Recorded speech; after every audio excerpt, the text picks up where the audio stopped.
Halo guys, ketemu lagi barengan saya Iksan. Ya, akhirnya yang ditunggu-tunggu dari Infinix datang juga ya. Setelah mereka 1 bulan terakhir ini tuh kelihatan adem ayem aja tanpa ada produk baru yang dirilis, mereka tuh ternyata lagi nyiapin nih sebentar lagi produk terbarunya lewat Infinix Hot 40 series. Nah, kebetulan yang lagi di tangan saya saat ini adalah Infinix Hot 40 ini guys. Jadi buat kamu yang mungkin udah penasaran sama desain smartphone-nya kayak gimana dan apa aja sih detail spesifikasi yang dibawa, yuk mendingan langsung aja kita unboxing dan kayak biasa tentunya kita pindah ke lensa kamera yang di atas biar lebih detail lagi. Oke, jadi ini dia guys buat tampilan packaging boxnya Infinix Hot 40i-nya. Nah, kalau dilihat dari desain packaging boxnya sih ini masih mirip-mirip ya sama seri Hot yang sebelumnya. Didominasi dengan warna hijau dan juga untuk font colornya masih didominasi dengan warna ungu dengan list ungu di bagian sini. Oh ya, by the way, buat range harganya sendiri sebetulnya untuk detailnya tuh kalian pastiin aja nanti nonton launch eventnya ya di tanggal 19 nanti. Itu bakal diumuminnya. Tapi harusnya sih ini bakalan menarik karena di bawah 2 jutaan guys. Yang saya rasa dengan harga segini spek yang di bawah ini sih udah menarik banget ya, terutama buat kamu yang lagi cari RAM gede dengan storage yang lega juga. Oke, kita bahas dari boxnya dulu aja ya. Seperti biasa di sini ada logo Infinix dan ketulis Hot 40i yang lumayan gede banget. Ada fitur NFC, tenang aja sekarang ya udah standarnya Infinix kali ya, smartphone 1 jutaannya itu kayak fitur NFC itu udah pasti ada gitu loh. Nah, untuk RAM dan storage-nya ini 8/256 GB guys. Jadi kalian nggak usah terkecoh sama tulisan 16 GB yang gede ini karena yang aslinya ada di bagian sini. Nah, ini 8/8 ada 8 GB untuk yang hardware dan 8 GB-nya lagi tuh untuk fitur ekspansi RAM virtual alias kalau nggak salah namanya Fusi Mem gitu ya kalau di Infinix. Nah, terus ada fitur baru juga nih yang sebetulnya beberapa waktu terakhir ini lagi hype banget yaitu Magic Ring kalau di Infinix namanya. Ya ala-ala brand Apple gitulah yang namanya Dynamic Island ya. Dan di bagian bawah ini untuk layar dia 90 Hz dan udah desainnya pansol. Kemudian untuk lensa kamera utama di sini ketulis 50 megapiksel dan kamera selfie-nya 32 megapiksel. Ini bener sih kalau misalkan soal kamera itu Infinix kayaknya paling seneng atau paling hobi gitu ya kasih resolusi tinggi di kamera depannya sampai 32 megapiksel loh buat smartphone di 1 jutaannya. Oke, kalau kita lihat di sisi atasnya ya, kita ke atas dulu sebelum ke belakang. Ini masih ada logo Infinix juga. Di sebelah kanan cuman ketulis Hot 40 in gini aja dan di sebelah kiri juga sama aja guys, jadi nggak ada yang spesial ya dari tampilan boxnya. Kalau di bagian bawah ini ada beberapa keterangan warna ya, terutama ini yang bakal kita unboxing adalah varian warna Starlit Black. Kalau nggak salah itu bakalan ada 4 varian warna guys, teman buat detailnya nanti bakal saya bahas di video review aja ya. Dan juga ini untuk varian RAM-nya seperti yang udah saya bilang tadi adalah 8/256 GB. Nah, sekarang kita ke bagian belakangnya. Sebetulnya ini beberapa udah saya bacain tadi ya di bagian list ungunya, kayak lensa kamera utama 50 megapiksel, kemudian layarnya dia refresh rate-nya 90 Hz dan di sini keterangan prosesornya itu kalau yang gedenya octa-core aja guys. Tapi kalau kalian perhatikan di bagian kecilnya sini ya dia dipakein untuk chipset dari Uni SoC T606 yang belakangan ini juga lagi hype banget karena ya lumayan rame lah yang pakai chipset ini. Oke, biar nggak kelamaan kita langsung unboxing aja guys karena udah penasaran juga nih sama smartphone perdananya Infinix ya di tahun 2024 ini. Nah, kita buka ya. Oke, buat standar smartphone Infinix sekarang sejutaan kayaknya udah menarik banget sih kalau lihat dari segi RAM dan storage-nya ya, 8/256 GB dan udah pasti dengan tipe yang UFS bukan yang eMMC guys. Jadi aman banget lah harusnya ya. Oke, kita buka dan seperti inilah untuk isi packaging dari dalam boxnya dan ya seperti biasa ini smartphone-nya tapi kita pinggirin dulu. Dan ini ada kompartemen lagi pemisah, kita singkirin. Nah, seperti biasa ini ada beberapa ya kertas ya, ini ada buku petunjuk penggunaan dan juga keterangan buat service centernya. Ini karkel ya, kalian bisa baca buat kamu yang pengen tahu di mana aja sih lokasi untuk service centernya mereka gitu. Untuk aksesorisnya ini kita masih didapetin atau dikasih jelly case bening seperti ini guys. Oke, kita buka ya, ini plastiknya gini banget. Oke, ini jelly case beningnya seperti ini guys. Buat desainnya ya masih standar aja tapi paling nggak masih oke lah ya. Smartphone 1 jutaan masih dapat aksesoris yang lengkap kayak jelly case bening kayak gini. Oke, selanjutnya di sini kita dapetin kepala charger yang outputnya kalau dilihat ini ya maksimal ada di 18 watt guys. Walaupun ini enteng banget ya. Dan kerasa kayak kurang gitu secara build quality-nya. Tapi ya udahlah, ini klaimnya 18 watt. Kita lihat lagi untuk kabel chargernya, ini mestinya udah Type C ya. Nah, udah Type C juga dengan aksen warna orange. Ini menarik sih, smartphone 1 jutaan aksennya warna orange, tapi buat di kabelnya aja. Di kepala charger tadi masih warna putih. Dan di bagian sini ada satu buah slot buat SIM tray ejector, sorry guys, ya, seperti ini. Oke, sekarang kita lanjut aja langsung ke smartphone-nya guys ya. Dan ini masih dibungkus sama plastik kayak gini dengan beberapa keterangan atau key selling point yang udah ada atau udah kita lihat sama-sama tadi di bagian belakang boxnya. Jadi saya rasa kita skip aja lah ya, biar kita langsung sama-sama lihat desain smartphone-nya kayak gimana ya. Kita hitung 1 sampai 3, 1, 2, dan 3. Ini desain tampilan belakangnya guys ya, looks-nya. Tapi kita coba kletek dulu, ini stiker yang selalu susah nih guys kalau Infinix ngasih stiker kayak gini di bagian belakang boxnya, selalu lengket gitu ya. Dan semoga nggak ninggalin residu, nggak aman harusnya. Ya, bersih ya. Jadi ya udah lumayan oke lah. Ini ada peningkatan gitu ya dari segi lem dari stikernya tadi di bagian sini. Jadi nggak ninggalin lemnya di bagian sini. Oke, secara looks ini lumayan oke lah ya untuk smartphone 1 jutaan. Apalagi itemnya juga cakep ini. Dia finishingnya matte, nggak terlalu glossy, dan kayaknya lumayan aman juga kalau misalkan kalian nggak suka pakein jelly case beningnya tadi. Ini cukup aman dari bercak sidik jari. Tuh seperti ini ya. Dan desain bump kameranya juga ini dibuat agak rounded ya di bagian pinggir-pinggirnya, dan ada 2 buah lensa kamera aja di bagian belakang ini. Yang satunya lagi ini namanya ya LED flash lah ya, cuman bentuknya ring kayak gitu. Dan untuk lensa kamera satunya lagi kalau nggak salah cuman AI kamera aja guys, jadi nggak tahu resolusinya berapa. Dan kalau kita lihat di bagian depan ini ada 1 buah lensa kamera yang tadi kita udah bilang juga ini adalah 32 megapiksel, dan ada aksesoris tambahan berupa anti gores guys. Jadi ya kalau kamu beli ini sih harusnya udah nggak beli tambahan aksesoris kayak anti gores maupun jelly case bening lagi guys. Jadi harusnya aman banget, tinggal langsung pakai aja. Oke, selanjutnya kita lihat di bagian atas smartphone-nya ini nggak ada apa-apa guys. Jadi polosan aja. Di sebelah kanannya ada tombol volume dan tombol power. Dan ini sepertinya bakal merangkap sebagai sensor sidik jari sepertinya karena desainnya seperti ini. Dan kalau kita lihat di bagian bawah ini ada grill speaker, kemudian ada port charger USB Type C, lubang mikrofon, dan masih ada juga jack audio 3,5 mm. Jadi kalau suka masih pakai headset kabel gitu, ini bakalan aman dan asik banget buat kalian pakai. Dan di sebelah kirinya ada 1 buah slot SIM tray yang harusnya kalau kita cek ini dedicated ya lah ya. Kalau nggak dedicated bakalan di skip banyak orang sih ini ya. Kita lihat.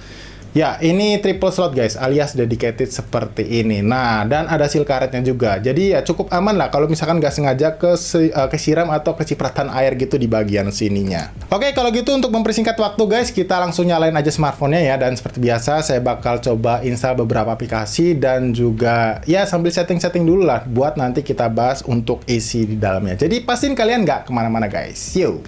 Oke, jadi ini dia guys untuk tampilan layar awal dari Infinix Hot 40i-nya. Nah, kalau dilihat dari desain layar depannya sih ini lumayan oke ya. Desainnya pansol, cuman untuk bagian bezelnya emang nggak bisa dibilang tipis ya, alias masih cukup tebal walaupun terlihat cukup simetris kecuali di bagian bezel bawah alias dagu bawahnya. Oke, sebelum nanti saya coba buat bacain highlight beberapa spesifikasi dari HP ini, seperti biasa di sini saya mau coba tunjukin dulu untuk kecepatan baca dari sensor sidik jarinya.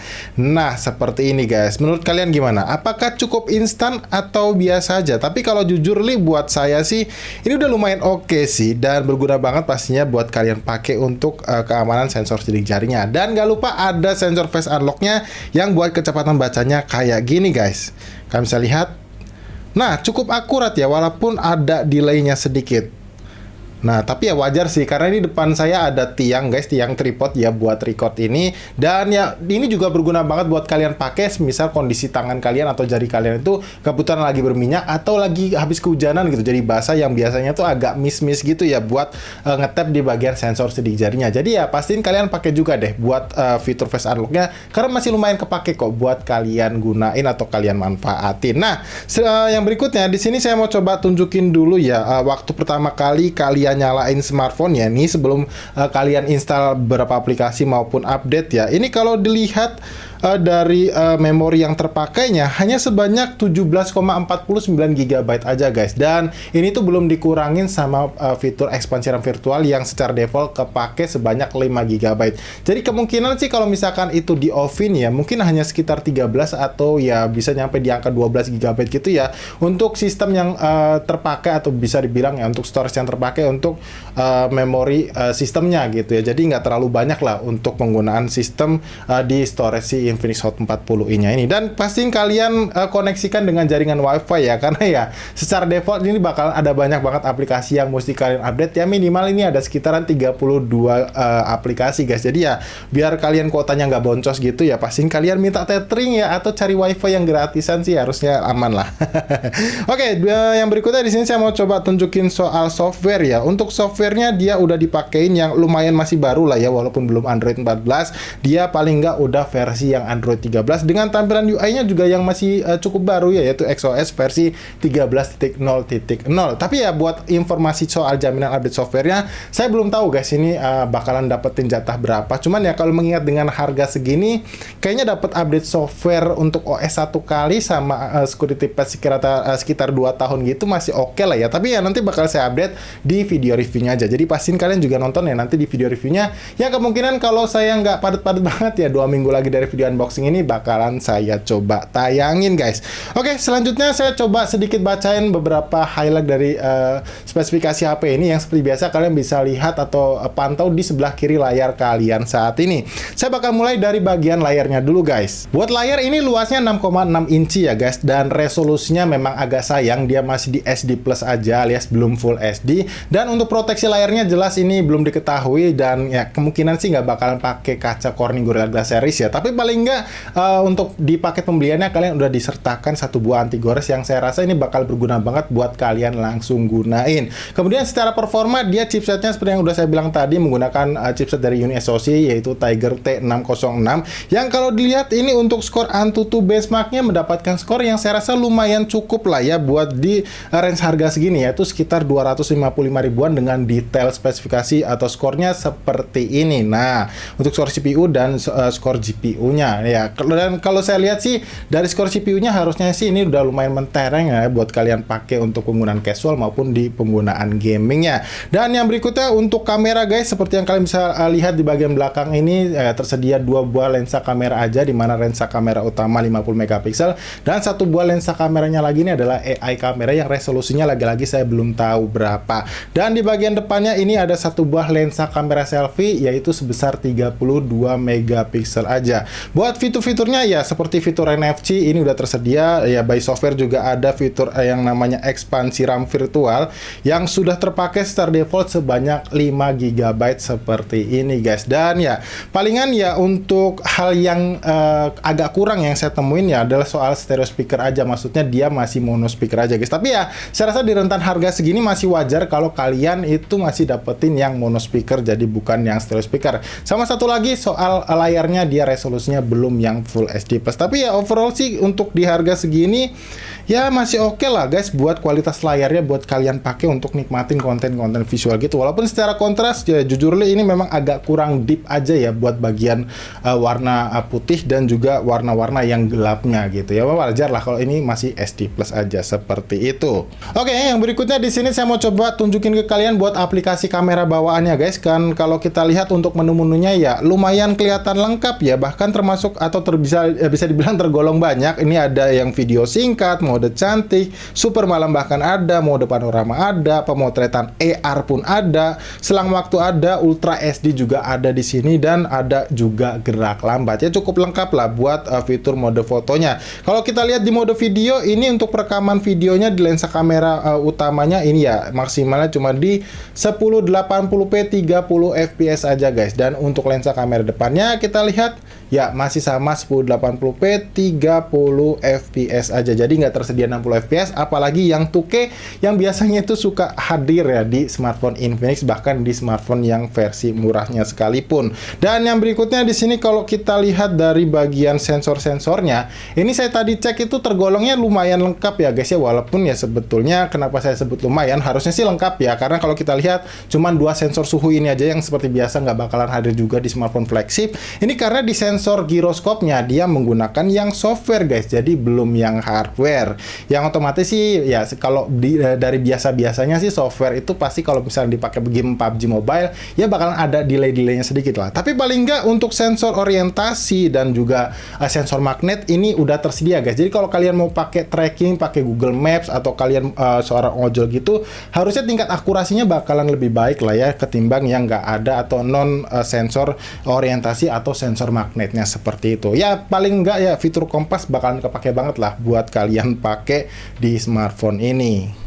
Nah, mungkin saya rasa cukup segitu aja dulu guys untuk video unboxing kita soal Infinix Hot 40i-nya ini. Dan buat informasi tambahan aja, lagi-lagi saya mau coba ingetin dulu ke kalian ya, untuk launch update-nya atau bisa dibilang rilis tanggalnya itu ini di tanggal 19 nanti guys. Jadi waktu video ini tayang harusnya di tanggal 15, itu belum rilis secara resmi, tapi pasti di tanggal 19 itu dirilis dan informasinya mulai dijual itu di tanggal 20 Februari nanti. Jadi pastiin kalau kalian mau dapetin harga menarik, kalian ikutin bisa bilang first sale lah ya. Biasanya mereka tuh ngadain first sale gitu di tanggal 20 Februari nanti. Yang mana nanti untuk link pembeliannya ya kalau udah ada pasti bakalan saya langsung update di kolom deskripsi yang ada di bawah seperti biasa guys. Oke, dan overall ya sebelum saya tutup video ini ya, untuk impresi awal saya soal HP ini guys, jujur ya secara build quality dan desain ya, untuk sebuah smartphone 1 jutaan ini jelas yang lumayan oke lah ya. Ini udah punch hole, kemudian kalau kita lihat di bagian belakangnya finishingnya pun udah dibuat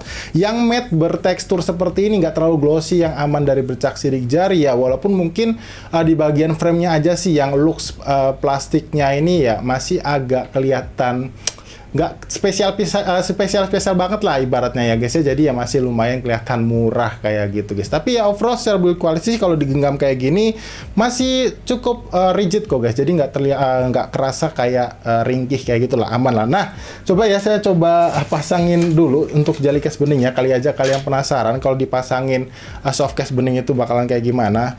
Yang mostly sih saya sejujurnya selalu menyarankan buat kalian yang emang orangnya nggak terlalu jorok ya, maksudnya suka hati-hati pakai smartphone gitu, nggak usah pakein jeli case beningnya, kayaknya bakal lebih cakep ya. Tapi ini oke sih karena ini bening juga. Nah seperti ini kalau misalkan dipakein jeli case beningnya. Oke, mungkin kayak gitu aja guys untuk video unboxingnya. Seperti biasa juga jangan lupa untuk dibantu klik tombol like-nya kalau kalian suka, dan di share ya ke teman-teman kalian, barangkali teman kalian butuh informasi soal Infinix Hot 40i-nya ini. So kalau gitu sampai di sini saya Iksan pamit guys, dan tentunya sampai kita ketemu lagi ya di video unboxing yang berikutnya.